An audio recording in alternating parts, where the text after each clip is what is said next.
बिस्मिल्लाहिर्रहमानिर्रहीम अस्सलाम वालेकुम हरी students, I hope you'd be fine. आज की इस वीडियो में हम खेलने वाले हैं नंबर से, और वो भी मिलियंस में, यानी लाखों में खेलने वाले हैं। मेरा मतलब है कि आज हमारी जो वीडियो है उसमें हम सीखेंगे कि कोई भी नंबर अगर 1 मिलियन हो या उससे एक्सीड कर जाए तो उसको हम किस तरह से स्टडी करते हैं, किस तरह से लिखते हैं, किस तरह से पढ़ते हैं। उसमें हमारे पास नंबर क्या होता है, डिजिट्स क्या होते हैं, प्लेस वैल्यू क्या होती है, फिर नंबर को हम वर्ड्स में और फिगर्स में किस तरह से लिखते हैं। तो ये सारी चीज़ें आज डिटेल के साथ इस वीडियो में डिस्कस करने वाली हूँ। आपके साथ वीडियो एंड तक देखिएगा, स्किप मत कीजिएगा, आपको काफ़ी इसमें हेल्प मिलेगी। जिनको भी कोई भी कन्फ्यूजन्स हैं वो इंशाल्लाह आज की इस वीडियो में दूर हो जाएंगी, ठीक है। उसके बाद इसकी सीरीज़ चलेगी नंबर्स अप टू मिलियंस के अंदर, जिसके अंदर हम जो है वो सक्सेसर, प्रीडिसेसर और उसके बाद इंक्रीजिंग डिक्रीजिंग ऑर्डर्स और इंटरनेशनल एंड पाकिस्तानी नंबर्स, ये सारी चीज़ें हम स्टेप बाय स्टेप इंशाल्लाह डिस्कस करते जाएंगे, ठीक है। तो स्टार्ट करते हैं आज की वीडियो और देखते हैं कि हमारे पास अगर नंबर कोई भी मिलियंस में हो तो हम उसको किस तरह से स्टडी करेंगे। सबसे पहले बच्चों बात कर लेते हैं कि जब आप मॉन्टेसरी में थे तो आपके पास जो नंबर्स होते थे वो होते थे 0 से लेकर 9 तक, यानी कि आपके पास सिर्फ 1 डिजिट नंबर होता था, ठीक है।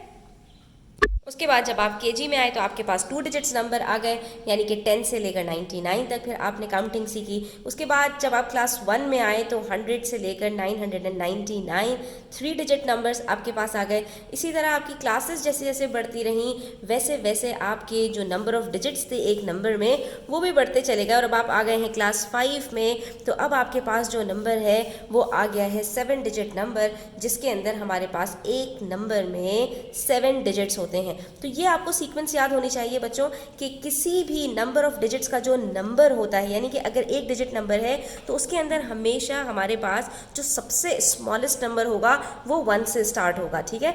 और उसके बाद जैसे जैसे नंबर ऑफ डिजिट्स बढ़ते जाएंगे तो उसके जीरोस में इजाफा होता चला जाएगा, ठीक है। जैसे 2 डिजिट नंबर है तो उसमें पहला जो डिजिट है हमारे पास वो हमेशा 1 होगा, और उसके बाद जो उसका दूसरा डिजिट है वो 0 आ जाएगा, ठीक है। इसी तरह से जब 3 हमारे पास डिजिट नंबर होगा तो उसमें पहला डिजिट 1 होगा और उसके बाद जो डिजिट्स हैं वो 0 होंगे। इसी तरह करते करते जब हमारे पास 7 डिजिट नंबर आएगा तो उसमें पहला नंबर 1 है और उसके बाद जो बाकी के 6 डिजिट्स हैं वो हमारे पास 0 होंगे। तो ये हमारे पास होती है सीक्वेंस कि ये सबसे स्मॉलेस्ट नंबर होता है किसी भी नंबर ऑफ डिजिट्स का एक नंबर, और उसके बाद उसी सीरीज़ के अंदर जो हमारे पास नंबर ऑफ डिजिट्स के अंदर जो ग्रेटेस्ट नंबर होता है सबसे बड़ा, तो वो हमेशा 9 का कॉम्बिनेशन होता है। यानी 9 के बाद जो अगला नंबर आएगा वो हमारे पास 1 डिजिट नहीं होगा बल्कि वो चेंज हो जाएगा 2 डिजिट्स के अंदर, ठीक है। इसी तरह से 2 डिजिट का जो हमारे पास ग्रेटेस्ट नंबर होगा वो 99 होगा। उसके बाद जो अगला नंबर आएगा, अगर हम इसमें +1 करें तो उसके बाद जो अगला नंबर आएगा वो 3 डिजिट में कन्वर्ट हो जाएगा। इसी तरह 3 डिजिट नंबर होगा तो वो हमारे पास 999 होगा, और उसके अंदर जब हम +1 करेंगे तो वो 1004 डिजिट नंबर बन जाएगा, ठीक है। इस तरह करते करते अगर आपको ये बात अच्छी तरह समझ में आ गई तो यहाँ पर हम इस चीज़ को समझ सकते हैं कि एक नंबर में हमारे पास बहुत सारे डिजिट्स हो सकते हैं, लेकिन डिजिट हमेशा एक ही नंबर होता है, ठीक है। तो हम इसको अगर यहाँ पे समराइज़ करें तो इसका मतलब क्या है कि अगर हमारे पास 1 डिजिट नंबर है तो उसके अंदर सिर्फ एक डिजिट होगा। अगर 2 डिजिट नंबर है तो वो नंबर एक ही होगा, लेकिन उसमें डिजिट्स कितने होंगे? 2 होंगे। 3 डिजिट नंबर का मतलब है कि एक नंबर में 3 डिजिट्स होंगे। 4 डिजिट नंबर का मतलब है एक नंबर में 4 डिजिट्स होंगे। इसी तरह से अगर 7 डिजिट नंबर है तो इसमें हमारे पास एक नंबर के अंदर 7 डिजिट्स होंगे, ठीक है। अगर आपको ये बात समझ में आती है स्टूडेंट तो आप यहाँ पर ये बात समझ सकते हैं कि ये जो 7 डिजिट नंबर होता है इसको इंटरनेशनल नंबर सिस्टम में हम कहते हैं मिलियंस, ठीक है। अब ये हम बाद में डिस्कस करेंगे कि हम मिलियन के अंदर, मिलियन से पहले क्या लगाएंगे, 1 मिलियन लगाएंगे, 2 लगाएंगे, 3 लगाएंगे, इसको हम डिजिट्स के वाइज ही डिस्कस करेंगे। लेकिन यहाँ पर ये समझ लीजिए कि जब भी आपके सामने कोई 7 डिजिट नंबर आए तो उसका नाम इंटरनेशनल नंबर सिस्टम में मिलियन होता है। अभी हम पाकिस्तानी नंबर सिस्टम की बात नहीं कर रहे, अभी आपने सिर्फ ये समझना है कि ये 7 डिजिट नंबर हमेशा मिलियंस में चला जाता है, ठीक है। तो ये चीज़ हमने यहाँ पर सीख ली कि नंबर किसको कहते हैं और उसके बाद डिजिट्स हम किसको कहते हैं। अब यहाँ पर हम एक नंबर ले लेते हैं और अब हम बनाएंगे उसका प्लेस वैल्यू चार्ट। ठीक है, अब यहाँ पर मेरे पास एक आप समझ लीजिए 7 डिजिट नंबर है 3080271। तो अब यहाँ पर स्टूडेंट्स अगर हम बात करें कि इन नंबर्स को हम स्प्लिट कर दें, ठीक है, तो हम स्प्लिट कहाँ से करेंगे? हम स्प्लिट करेंगे इसको बिल्कुल जो लास्ट हमारे पास नंबर है यानी यूनिट डिजिट वहाँ से।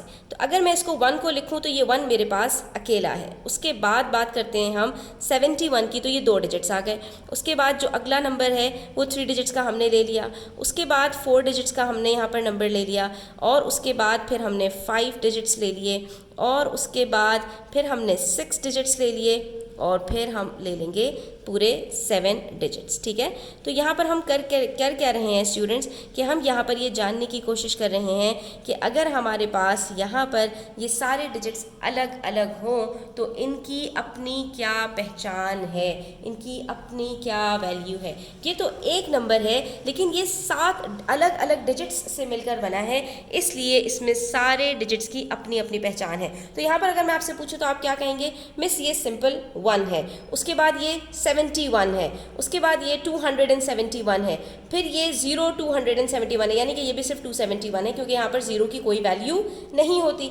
उसके बाद ये 80,271 है, उसके बाद फिर से ये 80,271 है क्योंकि यहाँ पर भी स्टार्ट में 0 है, इसकी कोई वैल्यू नहीं होती। लेकिन अगर हम इस नंबर की बात करें तो ये हमारे पास 3,80,271 है। अगर हम ये वाली बात ना करें तो यहाँ तक की चीज़ें हैं वो अब तक हम सीख चुके हैं। अब 7 डिजिट नंबर को रीड कैसे किया जाता है तो उसके लिए हम यहाँ पर एक 7 डिजिट नंबर लेंगे। ठीक है, ये मेरे पास एक अदद नंबर है और इसमें मेरे पास 7 डिजिट्स हैं। ठीक है, यानी 7 अलग अलग डिजिट्स हैं यहाँ पर मेरे पास और ये है 7 डिजिट नंबर। तो इसको रीड किस तरह किया जाता है उसके लिए हम बनाते हैं एक प्लेस वैल्यू चार्ट और उसके लिए हम क्या करते हैं कि जो हमारा यूनिट डिजिट होता है हम वहाँ से लिखना स्टार्ट करते हैं और उसके बाद फिर हम लेफ्ट हैंड साइड की तरफ मूव करते जाते हैं। अब हमारे पास जो प्लेस वैल्यू चार्ट होता है स्टूडेंट्स उसके अंदर आपको प्लेसेस पता होनी चाहिए।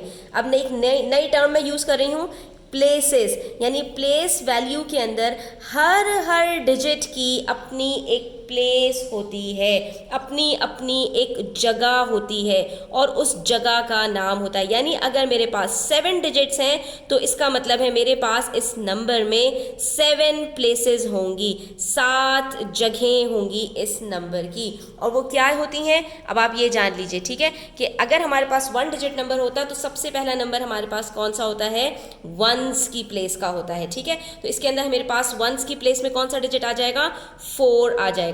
उसके बाद जो अगला डिजिट होता है वो आ जाता है 10s के कॉलम में। ठीक है, तो 2 10s आर क्या बनता है? 20 बनता है। अभी चलिए हम इसको मल्टीप्लाई नहीं करते, अभी हम सिर्फ ये जो है नंबर को अपनी अपनी प्लेसेस पर रख देते हैं। उसके बाद अगला डिजिट है मेरे पास 7, तो 7 आ जाएगा 100s के कॉलम में।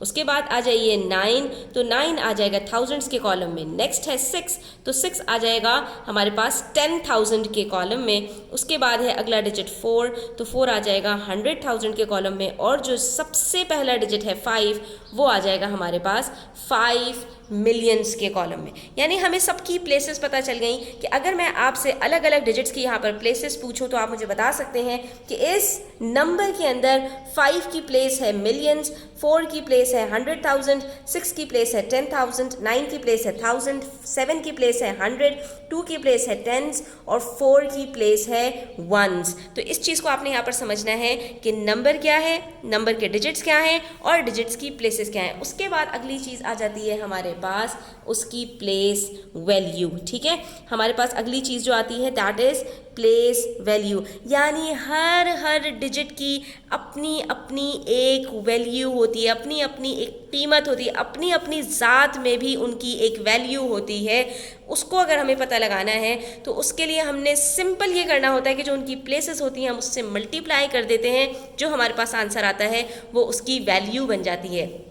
यानी आप इस चीज़ को आसानी से समझ सकते हैं कि एक नंबर में हमारे पास बहुत सारे डिजिट्स होते हैं। ठीक है, अलग अलग डिजिट्स भी हो सकते हैं, एक जैसे डिजिट्स भी हो सकते हैं। ठीक है, लेकिन जब हम हर डिजिट की अपनी वैल्यू निकालेंगे तो उसके अंदर हमारे पास जो डिजिट होगा सिर्फ वो अकेला आएगा और उसके साथ बाकी सारे जितने डिजिट्स होंगे वो या तो होंगे ही नहीं और या फिर सिर्फ ज़ीरो होंगे। ठीक है, तो वैल्यू के अंदर हमेशा हमारे पास जो पहला डिजिट होता है सिर्फ वो हमारे पास 1 से लेकर 9 तक होता है, बाकी सारे डिजिट्स हमारे पास ज़ीरो होते हैं। तो अगर मैं वंस की बात करूं स्टूडेंट्स, तो यहाँ पर हमारे पास 4 1s are 4 की हमारे पास वैल्यू क्या होगी, यहाँ पर सिंपल 4 होगी। 4 की वैल्यू हमारे पास यहाँ पर 4 होगी।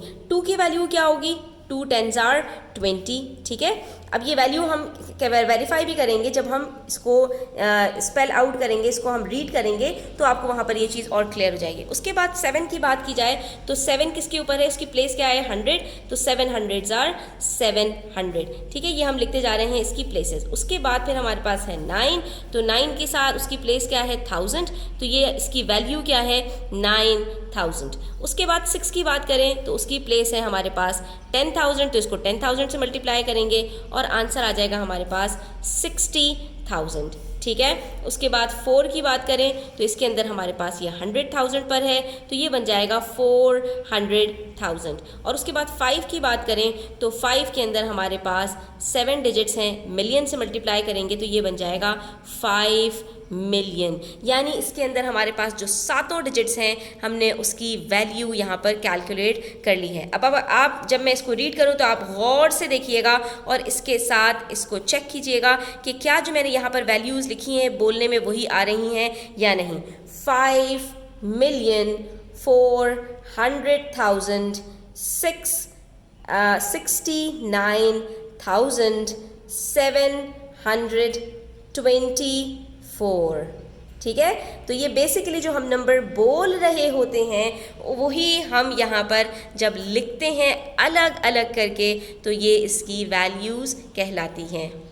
तो अब यहाँ पर देखिए स्टूडेंट्स, ये मेरे पास एक नंबर है अपने डिजिट्स के साथ लिखा हुआ है, तो ये कौन सी फॉर्म है, ये कहलाती है इन फिगर्स। यानी कि डिजिट्स के साथ किसी भी नंबर को लिखने को हम कहते हैं फिगर्स में लिखना। अब इसको हम रिटन फॉर्म के अंदर या एक्सपेंडेड फॉर्म के अंदर या हम इसको जो है वो वर्ड्स की फॉर्म में 3 तरह से लिख सकते हैं। आपने तीनों तरह को बहुत अच्छी तरह से समझना है। सबसे पहले यहाँ पर मैंने जो इन सब की वैल्यूज़ निकाली हैं मैं उन सबको यहाँ पर लिख देती हूँ। 5 की वैल्यू क्या थी, 5 मिलियन, यानी कि एक एक ज़ीरो हमारे पास कम होता जाएगा। 5 के साथ हमारे पास कितने ज़ीरोज़ हैं, 6 ज़ीरोज़ हैं। क्यों, क्योंकि मिलियन के अंदर हमारे पास 7 डिजिट्स होते हैं और मैंने आपको बताया था सिर्फ पहला डिजिट हम लिखते हैं और बाकी सारे हम ज़ीरोज़ लिखते हैं। उसके बाद फिर उस जो अगला डिजिट है हमारे पास 400,000 का, तो उसके साथ हमारे पास 5 ज़ीरोज़ आ जाएंगे। 6 से कम हो गया 1 ज़ीरो, तो अब 5 ज़ीरोज़ आ गए।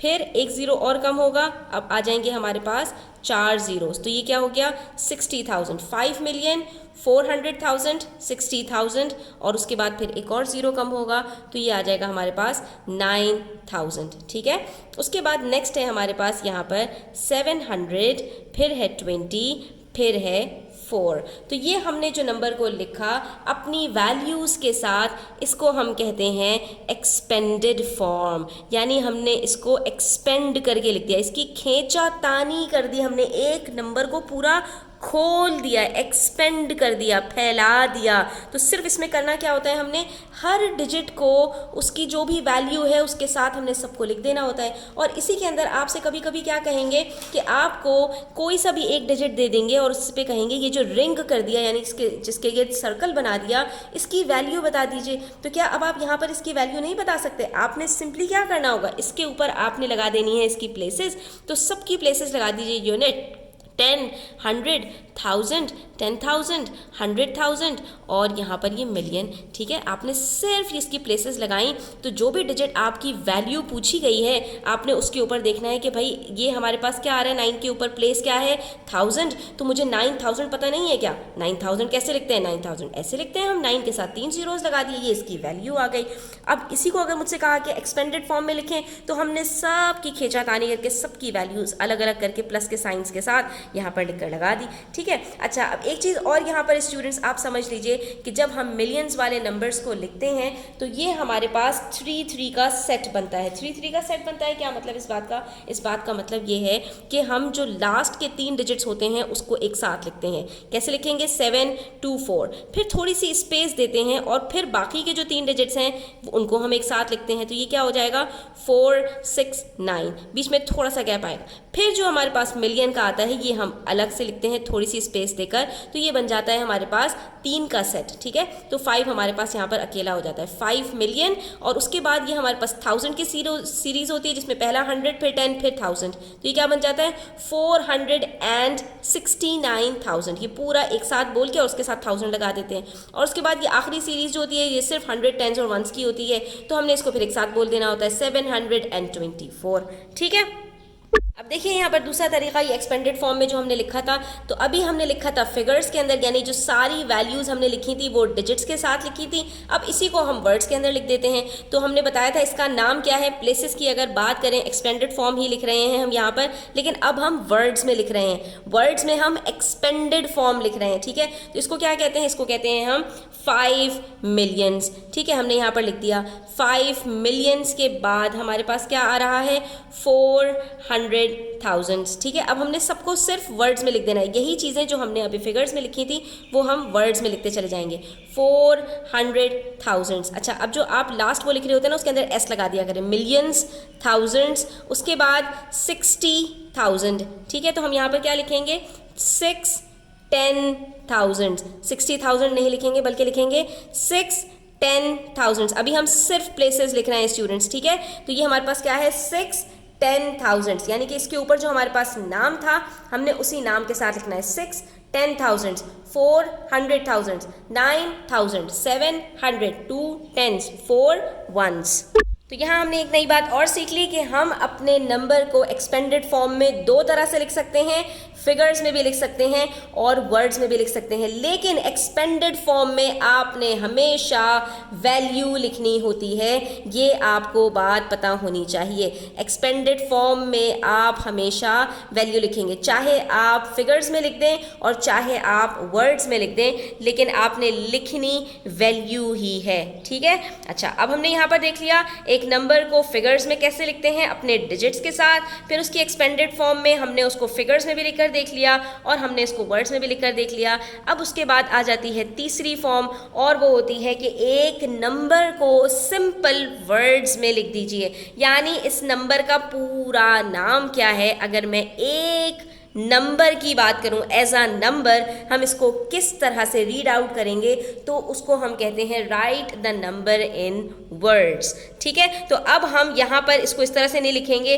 कि ये 400,000 है तो ये 6 10,000 है, बल्कि अब हम इसका पूरा नाम लिखेंगे कि अगर आप किसी से कोई लेन देन कर रहे हो तो वहाँ पर आप इस नंबर को किस तरह से रीड आउट करेंगे, ये आप हमें लिखकर बता दीजिए। अब क्योंकि हम यहाँ पर एक नंबर को रिप्रेजेंट कर रहे हैं स्टूडेंट्स, तो यहाँ पर हम किसी को भी प्लूरल फॉर्म में नहीं लिखेंगे, जैसा कि हमने एक्सपेंडेड फॉर्म में लिखा था। जब हम एक्सपेंडेड फॉर्म की बात करेंगे स्टूडेंट्स, तो वहाँ पर तमाम डिजिट्स को हम यहाँ पर एस यानी प्लूरल फॉर्म में लिखेंगे। क्यों? क्योंकि यहाँ पर हम डिजिट्स को रिप्रेजेंट कर रहे होते हैं। हर डिजिट अपने आप में एक पूरा नंबर होता है, लेकिन जब हम एक नंबर की बात कर रहे होते हैं तो वहाँ पर सारे डिजिट्स एक नंबर को रिप्रेजेंट कर रहे होते हैं। फ़र्क देखिए, या एक्सपेंडेड फॉर्म में सारे डिजिट्स अपने अपने आप को अलग अलग रिप्रेजेंट करते हैं, और इन वर्ड्स में जब आप एक नंबर में डिजिट्स की बात करते हैं तो फिर वहाँ पर सारे डिजिट्स मिलकर एक नंबर को रिप्रेजेंट करते हैं। तो अब यहाँ पर आपने सबको सिंगुलर फॉर्म में लिखना है। मिलियंस था यहाँ पर, यहाँ मिलियन है, यहाँ पर हंड्रेड्स था, थाउजेंड्स था, यहाँ पर 100 है, ठीक है। तो अब आपने इस चीज़ का ध्यान रखना है। अब ये इसका नाम क्या हो जाएगा, वही बात कि यहाँ पर हमने जो 3 का यहाँ पर हम ने इसको सेपरेट किया था उसमें हमने अपना नाम लिखना है। तो 5 मिलियन आपने अलग से लिखा, फिर आ जाएगा एक कॉमा, फिर आपका जो अगले 3 डिजिट्स का नंबर है वो एक साथ आएगा 469, फिर इसके साथ 1000, ठीक है। यहाँ पर सबके साथ अलग अलग थाउजेंड्स थे, यहाँ पर सिर्फ 1000 होगा क्योंकि ये 1000 के ऊपर अंदर आएगा आपका 469,000। और उसके बाद फिर अगला जो आपका ग्रुप है उसके अंदर आपके पास फिर 3 डिजिट्स आएंगे 724। तो अगर इन दोनों ग्रुप्स की बात की जाए तो इन दोनों में एक चीज़ कॉमन है कि इसको भी आप बोलते हैं 100 उसके बाद फिर 20s के साथ, जैसे 469, 724। बोलने में दोनों एक जैसे हैं, सिर्फ फ़र्क क्या है कि हम यहाँ पर इसको बोल के फिर 1000 भी लगा देते हैं। 469 1000 और यहाँ पर 724। ठीक है, इस तरह से आप याद रख सकते हैं इसको, और आपने इसको इस तरह से वर्ड्स में लिख देना है। तो जनाब आज के लिए इतना ही। इंशाल्लाह नेक्स्ट वीडियो में हम इस सीरीज़ को आगे बढ़ाएंगे। पार्ट 2 बहुत जल्दी आ जाएगा आपका इंशाल्लाह। तो अगर आप चैनल पर नए हैं तो वीडियो को लाइक कीजिए और चैनल को सब्सक्राइब कीजिए। अपना ख्याल रखिएगा। अल्लाह हाफ़िज़।